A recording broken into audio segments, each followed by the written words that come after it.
I know you've seen it. Somebody posts a question in a pet group, like, my dog's throwing up, what should I do? And within minutes, there are 60 comments. Give pumpkin, fast for 24 hours. Change your dog's food, don't change your dog's food. Get rice in their food, don't put rice in their food. And by the time you've read all this, you're more confused than when you started. So today we're going to talk about why asking for pet advice online can actually do more harm than good, and where you should go instead to get real answers that actually help your pets. So stay tuned.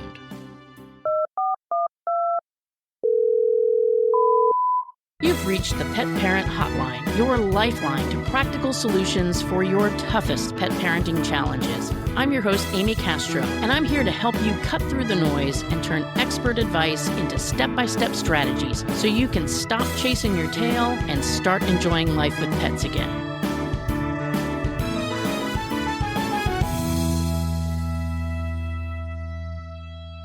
If you share your life with pets, you've probably done it at least once. You posted in a Facebook group or Reddit thread and said something like, my cat's not eating, or my dog's acting funny, or my puppy's poop looks weird, and then you posted lots of nasty pictures that, quite frankly, nobody needed to see. And 5 minutes later, you're swimming in conflicting opinions, horror stories of death and mayhem, and a lot of strong personalities that usually end up fighting amongst themselves and not actually answering your question. And it's not that people don't care, because most of them really do, but the truth is good intentions are not the same thing as good advice.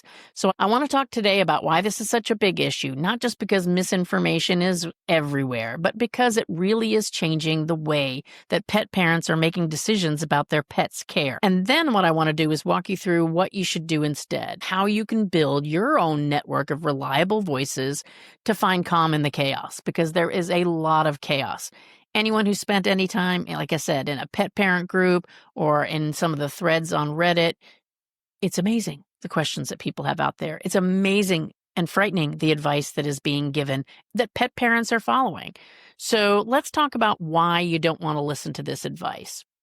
So reason number one is everybody who's in there thinks they're an expert. That's why they're there, because they want to offer that expertise and have their voice heard. You'll see people confidently telling others how to treat a skin infection, how to fix behavior, including aggression, which is really scary to me, what food they should be feeding their pet. And the problem is they sound so sure of themselves that it's really easy to believe them. But here's the catch. Number one, they're probably just repeating something that they heard elsewhere.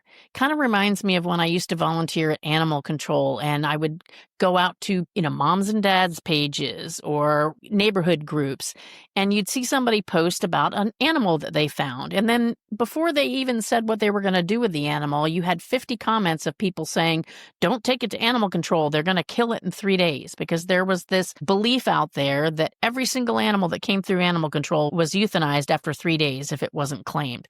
Totally not true, and I know for a fact that that was totally not true, because there was not one animal in the time that I was there that was euthanized without me knowing about it and signing off on it if it had to happen. And it was so incredibly rare, you would have thought it was happening every day from these people on Facebook. Where did that information come from? I don't know. It's kind of like jokes. Who made that up? Is it somebody that's sitting on the North Pole? I don't know what it is, but it's just a repetition of what they've been told, and they've not done anything, these people that are putting this information out there, to confirm whether that information's true. They're just spreading it along. And oftentimes there's no context, there's no credentials for the person that's offering the advice, and no clue as to whether the information that's being given is accurate or safe. And problem is, when 100 people start repeating the same bad information, it starts to sound like truth because you've heard it multiple times.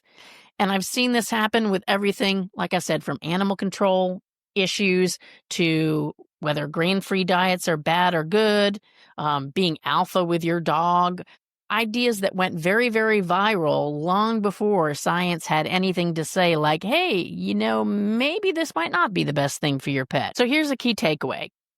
Confidence to open your mouth and throw out some advice is not the same thing as having credentials to do so. And if I was to ask you, hey, who told you to do that? And you said somebody in a group, that should be a big red flag to you that that's probably not good enough. Real expertise comes from education, certification, experience, and ideally all three of those things, not just being a loudmouth online. And that leads me to my second reason why you don't want to listen to social media advice is you have no idea who these people are. The person commenting could be a vet tech with 20 years of experience, or a retired veterinarian, or somebody that just got their first pet yesterday. And you can't tell the difference because their comments all kind of blend together and seem the same. The internet has a tendency to flatten people's credibility, which means the loudest voice wins, not necessarily the most qualified. So when someone tells you, oh, that poop looks totally normal, don't need to do anything about it, don't bother going to the vet, they might mean well, but they could also be dead wrong. And the scariest part is you might not realize how wrong they are until it's too late for your pet. So here's what I want you to remember. Before taking advice from anybody online, look for transparency. Does this person say that they've got a credential? Like when I see things on Reddit that come from a vet tech, they very clearly say, vet tech here, 15 years experience. Here's what I say. And at least that's something as opposed to just a random person. So does the person share their credentials? Do they have a website that says what their background is or a professional page? If not, treat their words as just an opinion, not guidance. And we all know what the saying is about opinions, right? The big thing here is that people that have credibility aren't afraid to say so. And they're not afraid to tell you who they are and why they feel qualified to give that advice. I know I personally, I'm not a medical person. I'm not a veterinarian, although I worked for a veterinarian for a long time. But I offer experience, and I will clearly say, hey, having fostered more than 4,000 animals or having bottle fed 1,500 kittens, this is my experience. These are some options that you would have. But I definitely don't, even with my level of experience, don't offer myself up as some type of medical professional. Reason number 3 you need to be cautious of advice online is that the algorithms themselves reward drama, not solutions. The more emotional a post is, the more comments it's going to get. It's just human nature. And the more, then, the algorithm boosts it. So any kind of comments that might be calm or measured or one that's just a bunch of questions but not randomly firing out advice is going to get buried. The heated debates when somebody starts arguing over what should be done or whether you're a good pet parent or not, that's the stuff that goes viral and tends to rise to the top. So when you scroll through a pet advice thread, you're not seeing the most accurate information. You're seeing the most engaging information. And it's not really about helping you. It's about keeping you scrolling. And that's why doom scrolling is a thing, except in this instance, the doom scrolling is about you getting more and more panicked about what's happening with your pet. And that emotional whiplash that you're going to get can really wear you down fast. And if you thought your anxiety level was high when you posted in the first place about what was going on with your pet, you're going to feel even more anxious, guilty, second-guessing yourself, and probably everything that you're doing along the way. And that is not a good place to be in when we're trying to make good decisions for our pets. So one thing I would say too is if you find yourself in a group, I think some groups are awesome. Some pet groups are awesome. Some pet groups have people in there that are very qualified to offer advice on certain subjects. But if you find yourself in a group that leaves you constantly stressed out, confused, or doubting yourself, with comments that berate you for your action or inaction, that's not a group you need to be in. You need to leave that group. Pets need calm humans, and to be calm, we need calm humans in our lives as well. You can't make good choices from a place of anxiety. So again, any group that thrives on fear or outrage or shaming is not the right place for you or your pet. Reason number 4 for not taking advice from social media is that the advice probably doesn't fit your pet. In fact, if anybody has anything to offer, it likely is the advice that fit their pet. Well, who knows who their pet is or what the outcome was? Even if the advice is technically good advice in general, it might not be the best advice for your particular pet. Every single pet is different.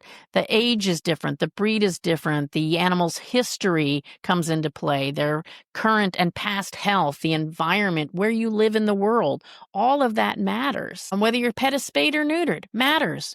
A solution that worked for one pet might not work for another pet.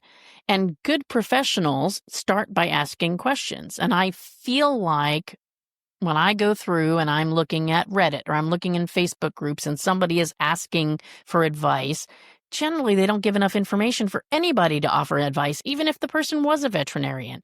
So a good answer or a good professional person is going to ask questions like, how old is your pet? How long has this been going on?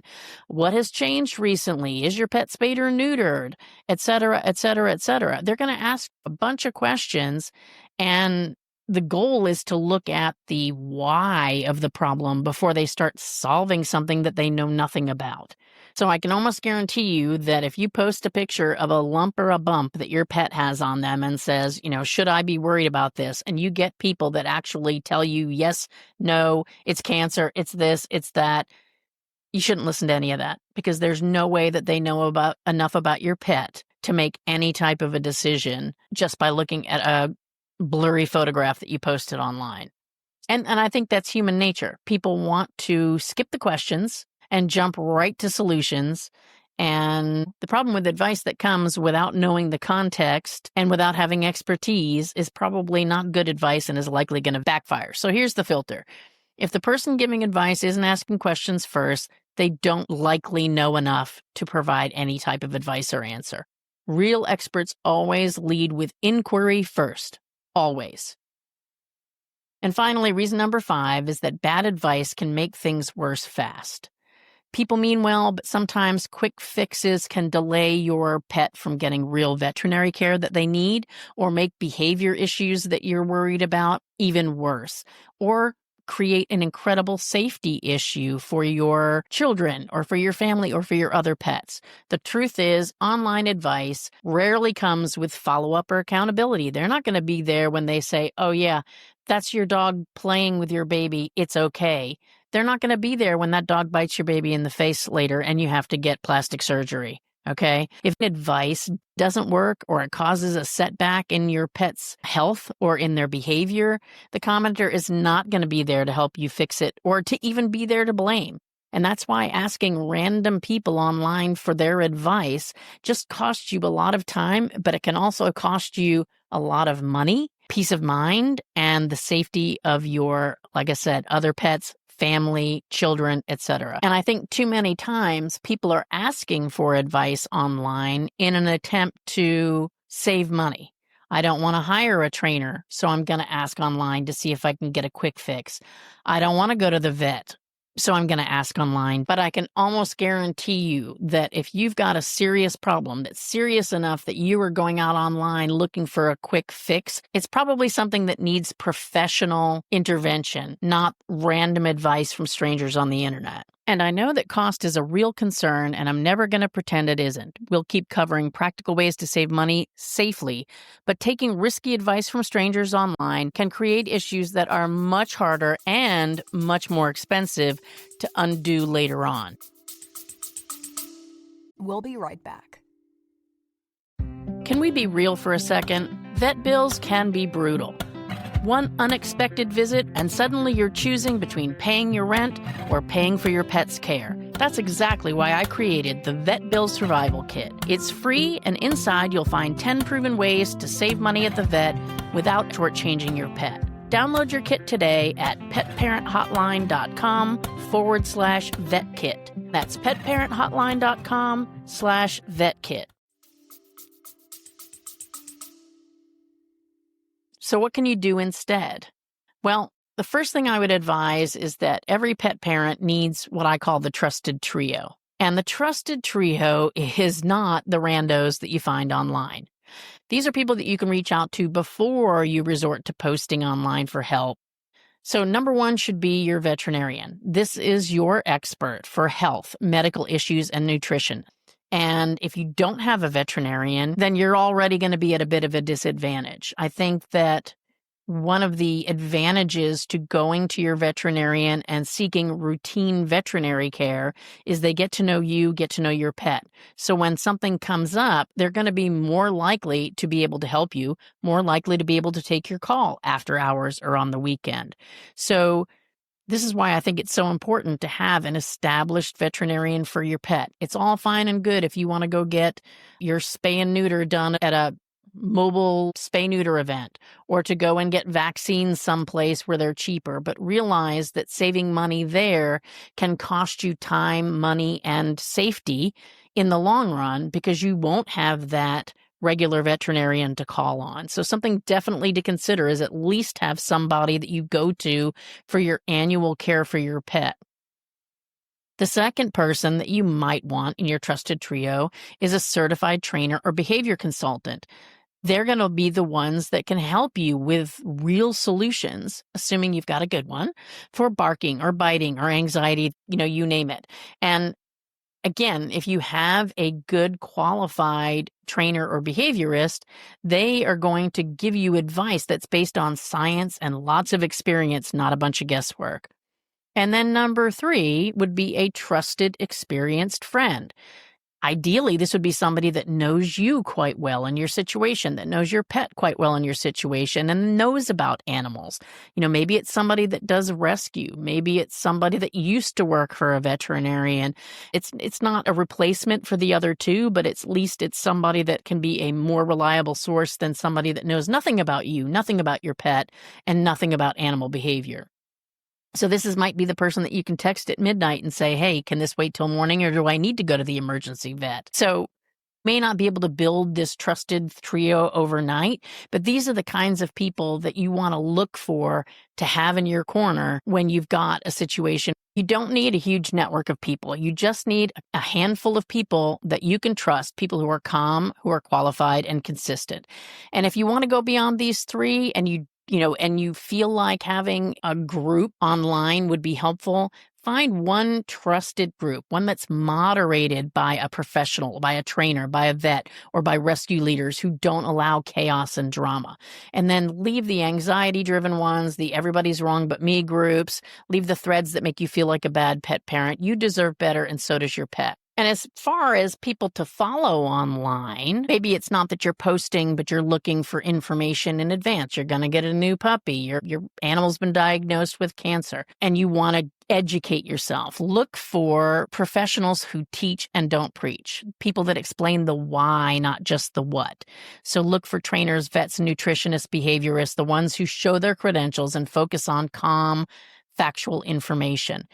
Follow fewer people, but better quality ones, because when you know your sources are credible, you stop chasing opinions and you start feeling confident again. I'll tell you right now, when I have an issue with my pet, I have a handful of people I reach out to. I don't spend 40 hours Googling the issue, because I know that the people that I have in my corner are people that I can trust. And if you need a place to start to find those people, look back through the episodes of the Pet Parent Hotline. Look at the guests that we've had on. We didn't just pull randos to be on this show. We pulled people that we researched, that we felt like had specific expertise and experience in the areas that we were talking about for those episodes. So that's a great place to start for resources of people to follow, people to seek out for help, people to hire even. And finally, I would say, you're listening to this podcast, we are a great source of information. As a matter of fact, that's why I created the Pet Parent Hotline. My goal in starting this podcast was to answer the questions that kept pet parents up at night, and quite frankly, that might push them to consider giving up their pets. As you recall, I started this podcast as part of the education efforts of the rescue that I founded. My goal was to see fewer and fewer pets given up by good people because they didn't have the tools to solve their biggest problems. And this whole show exists to give you real, actionable pet advice from experts who live and breathe this stuff. And we've covered every topic that can probably be out there, at least so far, in some form or fashion. We've covered behavior and training. We've covered health, hospice, and end of life. We've covered nutrition and supplements. We've covered budgeting and pet care costs. So whatever it is you're struggling with, the chances are we've got an episode that can help you with no chaos, no hype, just practical information that actually works. So before you post that question in a group full of strangers, check the show feed. Go back and search through the past episodes. Find an episode that speaks to your situation, and you'll hear from real experts with experience, education, and understanding of pet parents. And that's the difference between advice and answers.